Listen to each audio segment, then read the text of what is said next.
ఉన్నారా మన మధ్య ఎవరైనా? 5 నిమిషాలు మోకరించలేకపోతున్నాం, 10 నిమిషాలు మోకరించలేకపోతున్నాం, కుటుంబ ప్రార్థనలో కలిసి కూర్చోలేకపోతున్నాం. కారణం ఏంటి తెలుసా?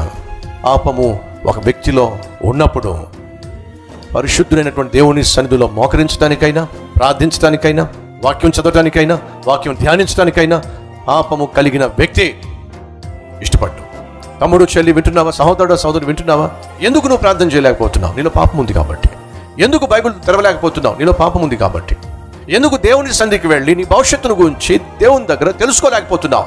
దేవా, నీ చిత్తం ఏమిటి నా పట్ల? వివాహం చేసుకోబోతున్నావు, వీళ్ళు అడగచ్చుగా దేవుణ్ణి, ప్రభా వివాహ వయసు వచ్చింది, నీ చిత్తం ఏమిటి? ఉద్యోగ విషయంలో దేవుని దగ్గరికి వెళ్ళి అడగచ్చుగా. నీ కుటుంబ రక్షణ విషయంలో, ప్రభా ఎంత ప్రార్థన చేస్తున్నా నా భర్త బాగుపడ్డేమిటి? ఎంత కన్నీరు కారుస్తున్నా నా బిడ్డల్లో మార్పు రావటం లేదేమిటి? అసలు ఏం జరుగుతుంది? వెళ్ళి దేవుని దగ్గర విచారించచ్చు కదండి. టైం లేదో, ప్రతి అడ్డమైన దానికి టైం ఉంది మన దగ్గర.